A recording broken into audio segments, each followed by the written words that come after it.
Welcome to tasty dish by Sethu Palaniappan. இன்றைக்கி chutney recipes தான் பார்க்க போகிறோங்க.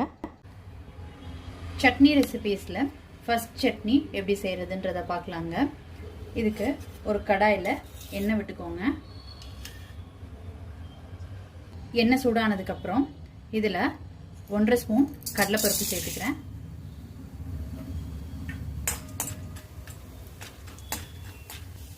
அடுத்து இதில் நிலக்கடலை 2 ஸ்பூன் சேர்த்துக்கிறேன். இந்த சட்னிக்கு வெங்காயம் சேர்க்க வேணாங்க. இது ரெண்டும் வறுபட்டதுக்கு அப்புறம் ஒரு பிளேட்டுக்கு மாத்திக்கலாங்க. கடலைப்பருப்பும் நிலக்கடலையும் வறுத்த எண்ணெய் மீதம் இருக்கு. அந்த எண்ணெயிலே 1/4 ஸ்பூன் ஜீரகம் சேர்த்துக்கிறேன்.